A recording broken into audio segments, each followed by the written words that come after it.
사랑하는 성도 여러분, 그것이 진리인지 진리가 아닌지, 이 사람이 어떤 사람인지, 이 물건이 어떤 물건인지 이것을 측정하는, 이것을 테스트하는, 이걸 증명하는 길은 여러 방법이 있을 수 있습니다. 그러나 가장 중요한, 뺄 수 없는 한 증명의 방법이 시간입니다. 역사입니다. 시간이 지나 보니까 그 사람이 어떤 사람인지, 이 물건이 쓸만한 물건인지, 그 사람의 얘기가 진짜인지 아닌지가 증명이 됩니다. 그래서 이 이야기는, 이 역사는, 이 사건은 역사를 띠고 있다. 어떤 역사의 약속 속에 왔다 그러면 그 권위가 더해지는 것입니다. 마찬가지로 오늘 사도 바울과 바나바는 이제 하나님의 성령의 충만의 말씀을 가지고 이 사도행전의 가장 중요한 약속 중에 말씀이 하나가 사도행전 1장 8절입니다. 성령이 너에게 임하시면, 같이 한번 암송해 볼까요? 성령이 너에게 임하시면 권능을 받고 예루살렘과 온 유대와 사마리아 땅끝까지 이르러 내 증인이 되리라. 아멘. 성령이 임하였습니다. 오순절에 2장에. 그리고 그 말씀이 온 예루살렘과 그 다음 온 유대로 지나며 사마를 지나서 이제 땅끝까지 이제 전해지기 시작하는데, 그 선봉에 오늘 사도 바울과 바나바가 서 있고, 우리는 우리 13장을 통해서 바나바가 안디옥에서 저 구브로, 지금의 사이프러스, 지금의 그리스와 터키형인 지중해 쪽으로 옮겨가는 것을 보고, 그 다음에 오늘 이 13장의 핵심 그 17절과 25절, 우리가 저번 주에 보았던 그 말씀은 비시디아 안디옥에서, 즉 레바논 쪽에, 시리아 쪽에 있는 안디옥이 아닌 저 터키, 지금의 터키 내륙 쪽에 있는 그 비시디아 안디옥이라는 곳에서 하나님의 복음을 전합니다. 해당에 들어가서, 자, 그 복음이 전해지는 가운데 오늘 본문이 오늘 계속해서 27절부터 연결되고 있는 것입니다. 우리는 저번 주에 사도 바울이, 바나바가 특별히 사도 바울이 복음을 전할 때 특별히 이 복음의 역사성을 강조합니다. 뭘 강조해요? 역사성을. 복음, 예수 그리스도가 우리의 생명의 주님이라는 것, 온 유대의 희망이요 하나님의 이 생명의 역사의 어떤 클라이막스, 결정체, 어떤 최고의 약속의 하나의 결정물이라는 것을 강조할 때 그냥 이렇게 제시하는 것이 아니라, 특별히 바울은 출애굽의 사건을 통해서 이렇게 증명합니다. 출애굽과 광야의 삶과 다윗의 삶과 그 다음에 요한까지 이르러 그 모든 것이 하나님의 계획 속에 이 뜻이 전해주고 있는 것을 보게 됩니다. 전체적인 여러분 구약의 강조점은 이 모든 사건이 단순히 이스라엘의 역사로 끝나는 것이 아니라 큰 하나의 그림자처럼 예수님의 사역과 긴밀하게 연결되어 있는 것을 보게 됩니다. 바로가 애굽에서 이스라엘 백성을 억압합니다. 꼼짝 못하게. 이것은 궁극적으로 온 인류가 아담과 하와의 타락 이후에 죄로 말미암아 꼼짝 못하게 이렇게 억눌려 있는 것을 상징해 줍니다. 여러분, 마치 바로가 한 인격체로서 이스라엘 백성을 실질적으로 억압을 줬던 것처럼, 이 죄는 단순히 우리가 삶 속에 어떤 윤리적 삶을 어기고 이런 도덕적 차원이 전혀 아닙니다. 그 부분도 있지만 그거는 그냥 나타나는 증거, 그 내면에 깊은 이 죄는 인격체입니다. 죄가 뭐라고요? 인격체입니다. 어둠의 세력입니다. 이걸 조금 더 전문적으로 하면 이게 사탄이라는 것입니다. 에베소 6장은 그래서 우리의 싸움은 혈과 육이 아닙니다. 우리의 삶이 겉으로 드러난 이게 우리의 삶처럼 보이지만 깊은 내면은 큰 어둠과 빛의 싸움, 영적인 싸움이 있는 것을, 공중 권세 잡은 자와의 싸움이라고 분명히 사도 바울은 말씀하고 계십니다. 죄는 하나의 권세입니다.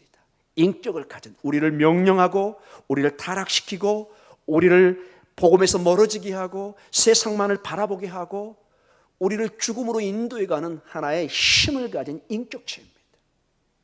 바로의 그 억압이 큰 죄로에 우리가 억눌려 있는 그러한 모습으로 그려지고 있습니다. 그리고 이 여러분 바로의 사건에 결정적으로 해결하는 방법이 뭐가 있었죠? 유월절입니다. 뭐가 있어요? 유월절. 유월절은 마치 이스라엘 백성을 구원했던 것처럼 예수 그리스도의 죽음을 통해서 바로 이 유월절의 사건이 예수 그리스도의 죽음을 가르쳐주고 있는 것을 우리가 보게 됩니다. 그 다음에 유월절 다음에 그들이 구원받은 이후로 생명을 얻은 다음에 어디를 건너죠? 홍해를 건넙니다. 그 누구도 상상할 수 없는 바다가 갈라지는, 어떤 우주의 역사에도 지금까지 그런 것이 기록된 적이 없습니다. 여기 우리나라 진도 이런 데 갈라지는 것은 자연 현상입니다, 여러분. 생판, 여러분 동해가 갈라졌다는 얘기 들어보셨나요? 불가능한 일입니다. 그런 역사가 없습니다. 홍해 갈라진 적이 없습니다. 하나님께서 하나님의 특별한 시간에, 특별한 그 구원의 순간에 홍해를 가르십니다. 이것은 마치 예수님이 죽음에서 부활하시는 부활의 사건으로 이것이 그려지고 있습니다. 모든 것이 예수님의 사건과 대비되고 있는 것을 봅니다. 홍해를 건너서 그들은 시내산에 도착합니다. 시내산에 도착해서 뭘 봤죠? 19장에 보면은 십계명, 모세 오경, 토라, 이 율법을 받습니다. 정확하게 이 율법을 받는 그 시간이 여러분 사도행전의 2장에 그때 언제 성령을 받았죠? 오순절에. 유대 전통에 하면 이 오순절이 시내산에서 하나님의 말씀을 받는 그날을 기념하는 날입니다. 바로 오순절에 하나님의 말씀을 받았고, 이 말씀은 곧 성령의 임재를 그대로 말씀해 주고 있는 것을 보게 됩니다. 그리고 성령의 임재, 말씀을 받고 광야 생활이 끝나고 그들은 어디로 들어가죠? 약속의 땅으로 들어가는 것을 보게 됩니다. 이게 전체 구약의 역사입니다. 이 약속의 땅에, 즉 예수 그리스도를 통해서 온 땅이 새롭게 되는 새 창조의 역사가 이루어지는, 예수 그리스도를 통해서 하나님의 나라의 새로운 나라로 우리가 받는 큰 예수님의 마치 제2의 출애굽과 같은 사건들이 실제로 구약의 역사에 있었던, 그래서 모든 역사가 그저 흘러가는 그런 것이 아니라 거기에 의미가 있다는 것입니다. 마치 우리의 삶의, 우리의 한국의 역사 속에 우리는 역사를 통해서 이 시대의 우리의 위치와 앞으로 나아갈 바를 이해하는 것입니다. 역사를 모르는 민족은 희망이 없다는 말처럼 과거의 우리 조상들의 잘잘못을 보면서 지금을 우리가 되새겨 보는 것입니다. 많은 사람이 작금의 열광 속에 대한민국의 위치가 구한말이나 그 전에 역사와 거의 판박이처럼 똑같다고 그럽니다. 우리는 깨어서 역사에 어떤 점이 잘못돼서 우리가 그렇게 비참한 역사의 치욕을 당했는지 이것을 반성해 보면서 지금 우리가 새롭게 역사를 꾸려가는 그러한 또 지혜가 필요한 줄 믿습니다. 마찬가지로 저희들의 삶에도 이러한 구약의 역사는 이제 사도 바울과 바나바의 그 선교를 통해서 이 모든 것이 예수 그리스도를 통해서 완전히 새로운 역사, 새로운 의미를 띠고 있는 것을 보게 됩니다. 왜 이것을 이렇게 강조하고 이게 말씀에 적혀 있을까요? 여러분과 저도 이 예수를 믿고 나아가면 이 역사에 동참하게 된다는 것입니다. 이 생명을 같이 소망하는 것입니다. 우리는 육신적으로는 아브라함이 우리의 조상이 아닙니다. 그러나 믿음으로는 아브라함이 우리의 조상이 되는 것입니다. 아멘. 히브리서 11장 그 모든 그 믿음의 장들, 그것이 허다한 증인들의 그 증인이 우리의 조상이 되는 것입니다. 무엇으로요? 믿음으로. 자, 그러한 저번 주의 지식 속에 오늘 27절에서부터 말씀이 시작됩니다. 우리 27절에서 29절 말씀을 같이 한번 읽어보도록 하겠습니다. 27절입니다. 예루살렘에 사는 자들과 그들 관리들이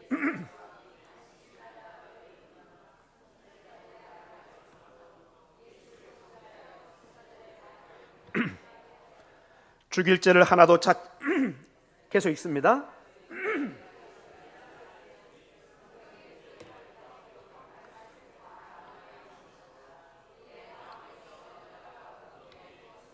아멘. 자, 여기 보면은 예루살렘에 사는 사람들아. 죄송합니다. 이게 오늘 본문이 26절부터 시작되죠.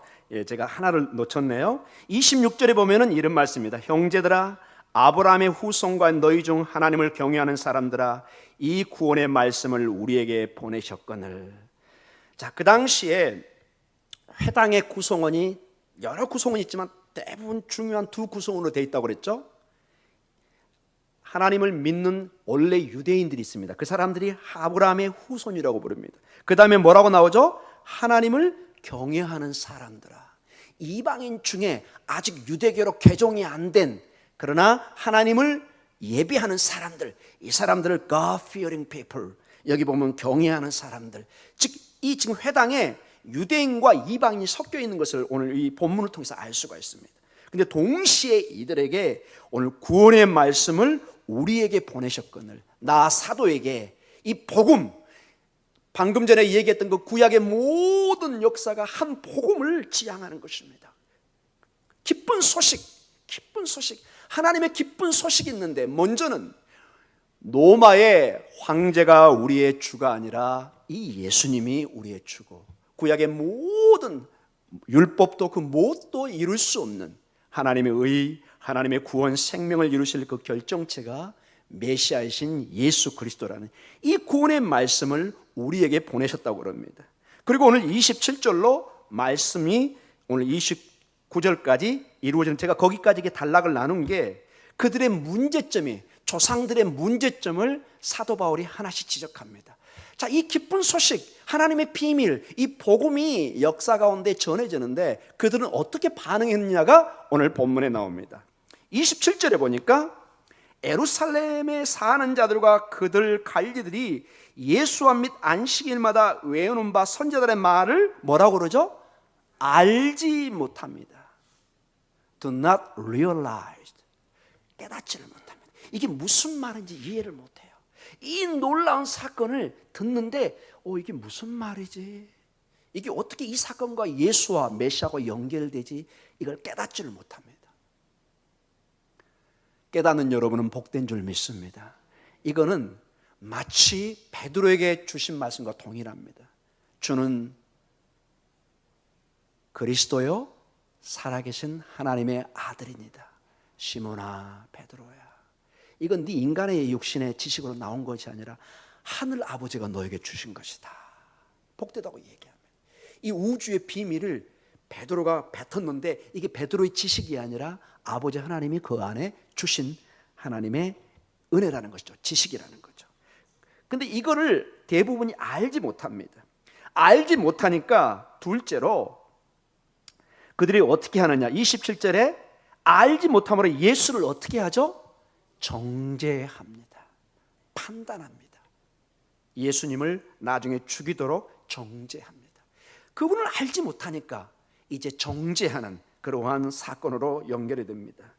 그래서 선지자들의 말을 어떻게 하죠? 응하게 합니다. 선지자들의 말을 응하게, 즉 선지자들의 그 말씀이 성취되게 합니다. 어떤 선지자의 말씀이냐면 이게 이사야 53장 3절의 말씀입니다. 우리 같이 한번 읽어볼까요? 이사야 53장 3절입니다. 같이 읽습니다. 그는 멸시를 받아 사람들에게 버림받았으며 간고를 많이 겪었으며 질고를 아는 자라. 마치 사람들이 그에게 얼굴을 가린 것 같이 멸시를 당하였고 우리도 그를 귀히 여기지 아니하였도다. 정확하게 이사야 선지자는 그 6, 700년 전에 이 일들을 하나님의 계시 가운데 예언을 하고 있습니다. 아마 이사야 선지자도 자기도 이게 무슨 말이 정확히 잘 몰랐을 수도 있을 것입니다.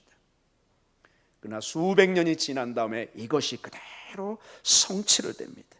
사도 바울은 이것이 선지자들의 말을 응하게 하였다. 그들이 깨닫지 못하고 예수님을 정죄해서 죽였던 것들이 사실은 선지자들의 예언의 성취였던 것을 보게 됩니다. 그리고 28절에 계속해서 어떻게 하냐, 그들이 예수님을 정죄하고 죽이려고 하는데 28절 뭐라고 나오죠? 죽일 죄를 하나로 찾나요? 찾지를 못합니다. 흠이 없습니다. 즉 죄인이 아닌데 죄인으로 그들이 씌워서 죽여야 되는 그런 모습입니다. 즉 그래서 유대인들의 불의함, 여러분 죄인을 죄가 있다고 정죄해야 그게 정당한 거지, 의로운 사람을 죄인으로 한다는 건 그건 안 되잖아요. 우리 사회에서도 지금 예수님을 죄를 하나도 찾지를 못합니다. 나중에 빌라도도 보니까 물어보니까 죄가 없어요. 놔달라고 그러니 놓아주려고 하니까는 백성들이 막 반대를 합니다. 자, 5절에 그 다음에 두 번째로 그들이 28절 하반부에 하나도 죄를 찾지 못했는데 빌라도에게 뭐하라고 부탁하죠? 죽여달라고 합니다. 죄 없는 사람을 죽이라고 합니다. 왜냐하면 그 당시 사형권은 로마 권세 아래 있었기 때문에 자기들이 죽일 수가 없기 때문에 이걸 죽여달라고 얘기를 하는 것을 보게 됩니다. 자, 이 모든 것이 29절에 하나님의 말씀을 응하게 하는 것으로 이렇게 말씀을 두고 있습니다. 자, 그들이 신실하지 못하고 그들이 이렇게 하나님을 알지 못하고 정죄하고 죽이는 그런 사건들이 일어나는데, 그래서 그들은 완전히 실패합니다. 이스라엘 민족은 신실한 하나님의 종들이 되었는데 실패합니다. 그러나 하나님은 실패하지 않습니다. 이게 굉장히 중요한 얘기입니다. 사랑하는 성도 여러분, 우리는 실패하고 우리는 신실하지 못하지만 하나님은 실패하지 않고 하나님의 신실함은 항상 계속될 줄 믿습니다. 하나님은 실패하지 않습니다. 하나님의 계획은 절대로 실패하지 않습니다. 그래서 이 밤도 우리가 그분을 신뢰하고 우리의 구원을 굳게 믿고 나갈 수 있는 것입니다. 어떻게 하느냐? 30절에서 31절로 하나님께서는 화나서 다 멸망시키는 것이 아니라 새로운 구원의 방법을 제시하십니다. 30절에서 32절 같이 읽습니다. 하나님이 죽은 자 가운데서 그를 살리신지라 갈릴리로부터 예루살렘에 함께 올라간 사람들에게 여러 날 보이셨으니 그들이 이제 백성 앞에서 그의 증인이라. 아멘. 자, 먼저는 하나님이 죽은 자 가운데서 그를 살리셨습니다. 죄 없는 그를 죽였습니다. 로마 권세를 통해서. 그러나 하나님은 그를 살리셨습니다. 그리고 여러 날 보이게 했습니다. 모두가 보고 만질 수도 있어요. 이거는 거짓말이 아니죠. 증명된 거죠. 여러분 30절에 뭐라고 했죠? 그를 살리신 자 31절에 갈릴리로부터 예루살렘에 함께 올라간 여러 사람들에게 여러 날, 하루도 아니고 며칠이요? 약 한 40일 가까이 보입니다. 숨길 수 없는 역사의 사실입니다. 여러분, 왜 여러분 이 부활의 사건, 그 다음에 초대교회 증언이 중요한지 아십니까? 여러분 신기하지 않으세요? 여러분, 그 나사렛 한 청년의 죽음 앞에 어떻게 사람들이 그걸 부활을 믿고 목숨을 바칠 수 있을까요? 여러분 확신이 없고 그걸 믿어지지 않으면 여러분 목숨 내놓을 수 있겠어요? 사람이 가장 마지막 두려워하는 게 뭐예요? 목숨이잖아요. 여러분, 칼 딱 대고 당신 어떻게 할래? 이거 얘기하면은 뭐 살려주고 얘기하지 않으면 죽이겠다 뭐 이렇게 하면은 대부분 그 사람의 요구를 들어주는 것을 보게 됩니다. 마지막 강도나 모든 사람이 마지막 위협하는 게 생명입니다. 초대교회 여러분, 그 많은 사람들이 한두 사람도 아니고 목숨을 바치는 그 순교의 삶을 통해서 신앙을 지키고 지금까지 우리에게 내려올 수 있었던 것은 이 여러 날 동안 그 부활의 주님을 그들이 본 것입니다. 누구도 부인할 수 없는, 여러분 이 복음서라든지 서신서 이게 쓰여질 때 상당수의 사람들이, 여기서 사람이라는 것은 예수님이 이 부활을 본 사람들입니다. 그 당시에 살아 있었습니다. 여러분 이해하시겠죠? 이 부활, 예수님의 십자가의 사건과 그 부활에 대신 그 주님을 만져보고 본 사람들이, 그 증인들이 상당수가 살아 있었습니다. 그러니 여러분 이 편지나 이것을 거짓말로 쓸 수가 없는 것입니다. 만약에 거짓말로 썼다면 어떤 사람들은 반드시 증언이 나올 것입니다. 저거 가짜야, 저거 거짓말이야, 저거 꾸며낸 거야. 그리고 목숨 걸지 않습니다. 여러분, 내가 가짜로 믿는 것에 대해서 나와 내 가족과 내 모든 후손에게 생명을 걸고 믿게 한다. 불가능한 일입니다. 인간은 그렇게 어리석지 않습니다. 여기 여러 날 보입니다. 그리고 그들이 이제 백성 앞에서 그의 증인이 됩니다. 그걸 본 사람들이 증인으로 나옵니다. 여기서 증인이라는 것은 witness인데, 원래 증인이란 말이 martyr, 순교자란 말을 뜻하고 있습니다. 그 당시의 증인은 그래서 무엇을 당하는 사람들이죠? 주로 순교당한 사람이었습니다. 이 예수를 증언한 사람은 너무나 황당한 얘기이기 때문에, 그리고 미신이나 가짜로 믿기 때문에 대부분 죽였습니다. 그래서 그 당시 증인이라는 것, 그 자체가 martyr, 순교자라는 뜻을 담고 있었습니다. 그러나 그들은 물러서지 않고 하나님의 말씀을, 이 부활의 주님을 증언, 즉 오늘 30절에서 31절에 하나님의 신실함이 이 부활의 사건을 통해서 증명이 되는 것을 보여주고 있습니다. 자, 이러한 하나님의 신실한 일에 하나님께서 그를 부활시킵니다. 모든 사람이 목격하게 하고 이제 우리 사도와 여러분들에게 이 일을 시키기 시작합니다. 그게 32절과 33절의 일입니다. 우리 같이 읽어볼까요? 32절, 우리도 조상들에게 주신 약속을 너희에게 전파하노니 곧 하나님이 예수를 일으키사 우리 자녀들에게 이 약속을 이루게 하셨다 함이라. 시편 2째 편에 기록한 바와 같이 너는 내 아들이라 오늘 너를 낳았다 하셨고. 아멘. 자, 여기 보면 32절과 33절에는 이제 바울과 바나바가 이 복음, 세상이 생각하는 이 어리석은 이 내용을 근데 복음의 내용으로 선포합니다. 복음이란 말이 뭘까요? 기쁜 소식입니다. 희망의 소식, 구원의 소식이라는 것입니다. 이 나사렛 예수가 부활이고 생명이고 구원이라는 것을 목숨을 걸고 이제 막 돌아다니면서 전하기 시작합니다. 그래서 오늘 비시디아 안디옥까지 왔습니다. 여러분, 이 과정을 쉽게 생각하시면 안 됩니다. 2000년입니다. 기본이 2000년입니다, 여러분. 그 당시는 배, 모든 게 열악한 환경입니다. 죽음을 무릅쓰고 다 떠나야 됩니다. 죽음을 무릅쓰고. 그런데 그 죽음보다 앞선 이 복음의 소중함 때문에 그들은 모든 인생을 여기에 걸고 살아가고 있어요. 그리고 단 한 번도 후회하지 않습니다. 여러분은 어떠십니까? 우리 예수를 믿고 따르는 여러분의 인생, 여러분 시간이 지날수록 어떠세요? 속으로 목사님 저 꽝입니다, 망했습니다. 아니면 어떠신가요? 목사님 좀 부족하고 믿음은 좀 연약하지만 저 최고로 행복합니다. 날라날라 너무나 감사합니다. 후자의 고백이 있을 줄 믿습니다. 여러분, 우리의 삶은 좀 부족하고 완벽한 신앙은 아니지만 그래도 부족한 저희들이 주님의 은혜를 사모하고 오늘도 주님 앞에 내 연약함을 내려놓고 주의 은혜에 감사해서 오늘도 한 걸음 한 걸음 살아가는, 매일을 최선을 다해 살아갈 때 그것이 합쳐져서 우리의 인생이 될 줄 믿습니다. 아멘. 기쁜 소식을 전합니다. 왜냐? 이것이 기쁜 소식인 것은 하나님의 이 구원의 사건이 예수 그리스도를 통해서 이루어진다는 것입니다. 이 예수를 믿기만 하면 너에게 구원이 임하고 소망이, 희망이 있다고 말씀하고 있습니다. 근데 중요한 게 이 기쁜 소식이 32절에 보니까 누구에게 전해지죠? 누구에게? 하반절 봐보세요. 우리 조상들에게 주신 약속을 32절 봐보세요. 너희에게. 자, 놀라운 게 뭐냐?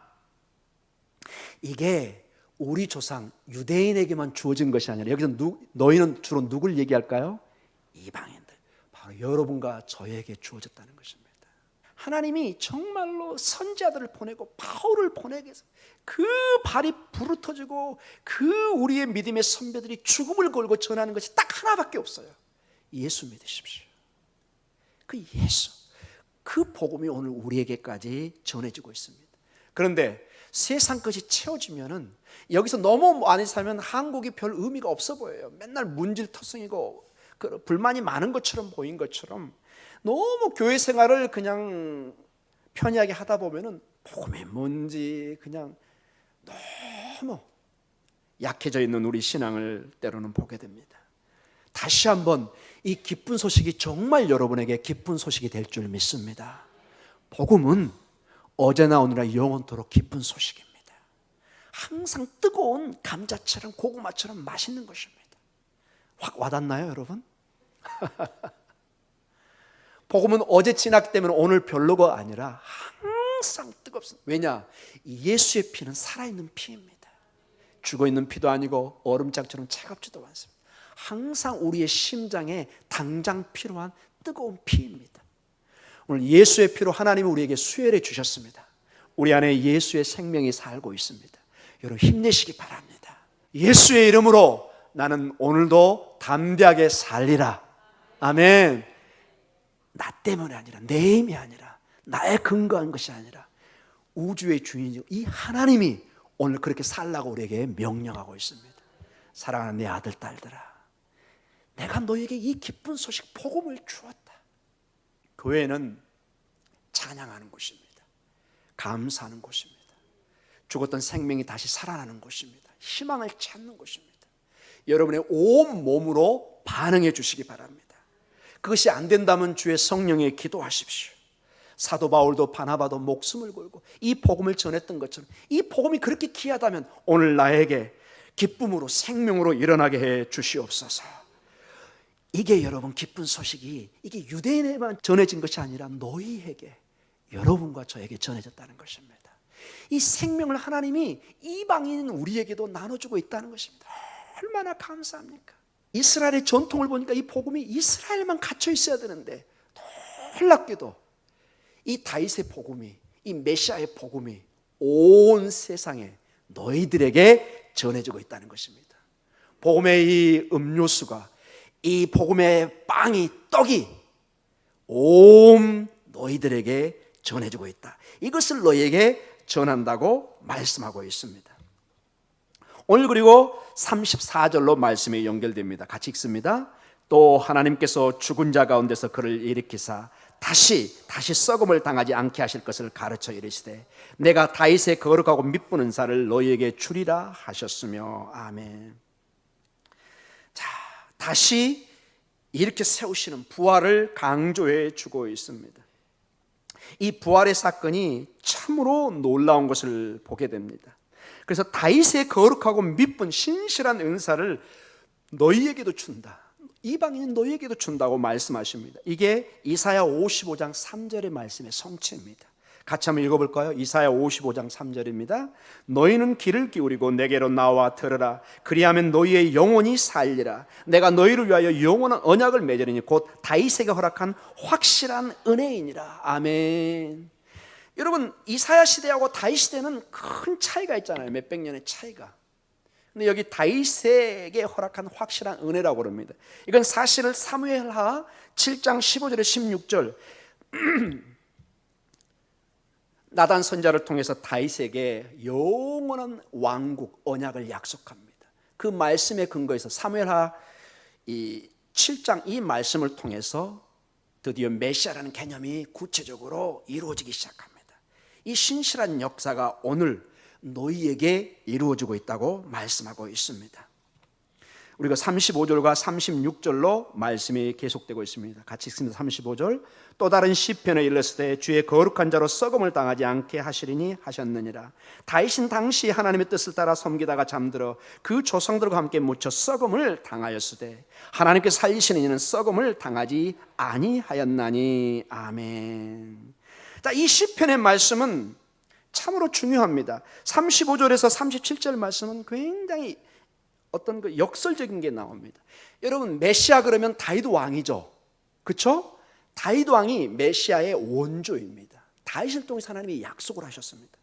근데 여러분, 메시아는 어떤 존재가 되냐면은 어떤 사람이 메시아냐? 하나님이 약속한 말씀이 있습니다. 시편 16편 10절입니다. 시편 16편 10절 우리 같이 한번 읽어볼까요? 시편 16편 10절입니다. 같이 읽습니다. 이는 주께서 내 영혼을 수월에 버리지 아니하시며 주의 거룩한 자를 멸망시키지 않으실 것임이니라. 죽지 않습니다. 죽어도 삽니다. 이게 시편 16편에 이게 메시아장이에요. 이게 이미 예언된 거예요. 근데 여러분, 오늘 우리 본문으로 와서 35장과 36절 한번 봐보세요. 35절에 주의 거룩한 자로 썩음을 당하지 않겠다고 시편 16편 10절에 약속을 했잖아요. 근데 이 다윗, 메시아로 여겼던 36절에 다윗은 어떤 결과가 나왔죠? 36절 같이 읽습니다. 다윗은 당시에 하나님의 뜻을 따라 섬기다가 잠들어 그 조상들과 함께 묻혀 썩음을 당하였다. 잠들다는 게 무슨 뜻일까요? 죽었다는 뜻입니다. 다윗이 어떻게 됐다고요? 죽고 썩어서 조상들과 함께 갔습니다. 즉 살질 못했습니다. 그러면은 시편 16편 10절에 나와 있는 영원히 멸망하지 않는 이 약속은 다윗에게 해당이 돼요, 안 돼요? 안 된다는 것입니다. 여러분, 이 바울의 논리를 이해하시겠어요?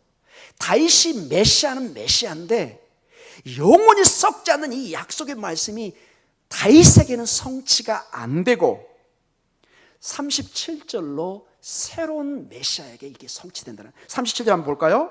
하나님께서 살리신 이는 썩음을 당하지 아니하였나니. 하나님이 살리신 자가 앞에 누구였죠? 예수 그리스도였잖아요. 그분을 부활로 살리셨잖아요. 즉 이 놀라운 예언이 다윗에게 성취된 것이 아니라 다윗의 후손인 예수 그리스도 안에 성취됐다는 것입니다. 그래서 이 모든 구약의 약속의 말씀이 사실은 다윗이나 솔로몬이나 모세는 다 하나의 어떤 실체를 가리키는 것입니다. 그것이 바로 오늘 예수 그리스도인 것을 봅니다. 다윗에게 해당되지 않는 이 내용이 사도 바울은 얘기합니다. 바로 이것이 예수 그리스도 안에 완성되고 성취됐다고 선포하고 있습니다. 이게 기쁜 소식이라는 것입니다. 즉 우리가 다윗을 믿는다면 우리는 다 같이 죽고 썩어서 부활이 없는 것입니다. 희망이 없는 것입니다. 그런데 하나님께서 그 신실함을 다윗에게, 그 다윗의 후손인 예수 그리스도를 통해서 온전히 이루시며, 예수 그리스도는 죽음으로 끝나지 않고 부활을 통해서 다시 사시고 40일 가까이 증인으로서 있다가 하나님 우편으로 승천하신 그 놀라운 하나님 것을 보여주고 있습니다. 자, 그리고 오늘 38절에서 39절로 하면서 오늘 말씀을 마쳐 가도록 하겠습니다. 우리 38절에 보니까 이제 이 예수 그리스도가 우리에게 하신 일이 있습니다. 그러므로 형제들아 너희가 알 것은 이 사람을 힘입어 제3을 너희에게 전하는 이것이며, 또 모세의 율법으로 너희가 의롭다 하심을 얻지 못하던 모든 일에도 이 사람을 힘입어 믿는 자마다 의롭다 하심을 얻는 이것이라. 아멘. 자, 이 예수 그리스도, 하나님이 살리신 이 예수 그리스도를 믿으면 어떤 일이 일어날까요? 두 가지 중요한 일이 일어난다는 것입니다. 38절에 어떤 일이 일어나죠? 죄 사함이 일어납니다. 모든 여러분 우리의 죽음, 하나님의 심판은 무엇 때문에 오죠? 죄 때문에 옵니다. 죄의 문제입니다. 그런데 이 예수 그리스도가 기쁜 소식인 게, 이 예수 그리스도를 믿고 나아가면 우리가 죄 사함을, 시침을 받는다는 것입니다. 모든 구약의 그 죄, 구약은 여러분 광야의 성막을 통해서, 이스라엘의 성전을 통해서, 제사를 통해서 그들은 죄사함을 받았습니다. 그러나 그게 전부 다 일시적이었습니다. temporary, 잠시. 매년 그들은 와서 제사를 반복하면서 죄사함을 계속 반복해서 받아야 됩니다. 그러나 더 이상 그게 필요가 없습니다. 예수 그리스도는 단번에 하나님의 희생 제물이 되어서, 유월절 어린 양이 되어서 이 모든 걸 해결하신 주님의 십자가의 달리심과 죽으심과 부활을 통해서 우리의 구소제가 되었고, 이 예수를 믿는 자마다 멸망치 않고 영생을 얻는 하나님의 축복이 우리에게 임하신 것입니다. 얼마나 귀한 소식입니까? 그리고 오늘 보니까 39절에 우리가 의롭다함을 얻습니다. 이거는 좀 더 우리가 종말론적인 얘기입니다. 자, 우리가 구원을 받고 이제 어느 때 우리가 육신적으로나 아니면 하나님의 마라나타로 주님이 오실 때 모두가 하나님의 보호자 앞에 심판됐습니다. 법정입니다, 여러분. 법정의 핵심이 뭐죠? 죄인과 의인을 갈라는 것입니다. 그때 하나님께서 이 예수 그리스도를 믿는 여러분과 우리를 뭘로 여긴다는 거죠? 의롭다 한다는 것입니다. 즉 여러분과 저 모든 세상 사람도 하나님의 심판에 이르지만은, 그때의 심판은 우리에게는 하나님의 구원의 심판이 됩니다. 의의 심판이 되고 하나님의 영원한 나라로 들어가는 하나의 티켓을 주어지는 그런 과정입니다. 그러나 세상 사람들은, 이 예수 그리스도를 모르는 사람은 영원한 멸망으로, 성경에 보면 지옥으로 심판을 받는 내용인 것을 보여주고 있습니다. 그래서 40절과 41절에 경고를 줍니다. 이 예수를 그래서 너희가 거절하지 말라고 그럽니다. 우리 40절과 41절 같이 봅니다. 같이 읽습니다. 그런즉 너희는 선자를 통하여 말씀한 것이니 너희에게 미칠까 삼가라. 일러스되 보라, 멸시하는 사람들아 너희는 놀라고 멸망하라. 내가 너희 때를 당하여 한 일을 행한 것이니 사람이 너에게 일러줄지라도 도무지 믿지 못할 일이라 하였느니라 하니라. 아멘. 이렇게 복음을 목숨을 걸고 전했는데 너희가 거절한다면 정말로 이거는 불행한 일이라는 것입니다. 이 예수를 너희가 믿고 받아들이고 생명의 주님으로 믿고 소망 가운데 살라는 것입니다. 이제 결론적으로 말씀을 마치겠습니다. 두 가지를 오늘 밤에 같이 기도하며 나아가기를 원합니다. 이 예수님을 거절하지 말고 믿으며 살라는 것입니다. 하박국서 우리가 2장 4절에 보면은 의인은 그 믿음으로 말미암아 삽니다.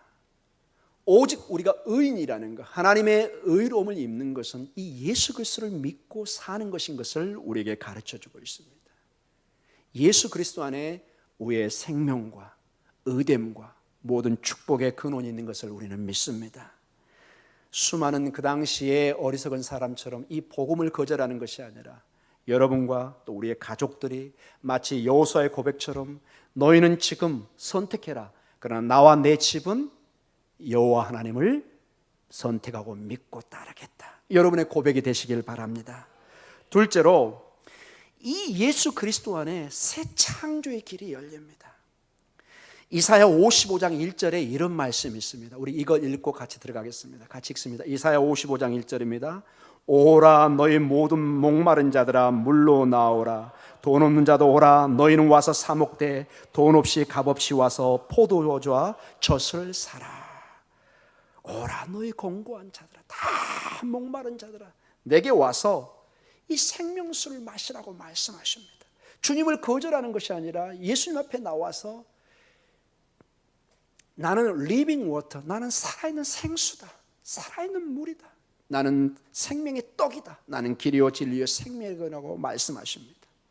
이 예수님 안에서 여러분의 새로운 창조의 역사가, 새로운 구원의 길이, 새로운 소망의 길이, 사나 죽으나 사는 이 놀라운 축복의 길이 여러분의 삶에 구체적으로 이게 죽어서 천국 가서 이루어진 것이 아니라 지금 예수 그리스도 안에서 하나님의 나라가 임하였고 오늘 이 두 발을 딛고 사는 여러분의 삶에 기쁨으로 찬양으로 기도로 나타나는 역사가 있기를 간절히 축원합니다.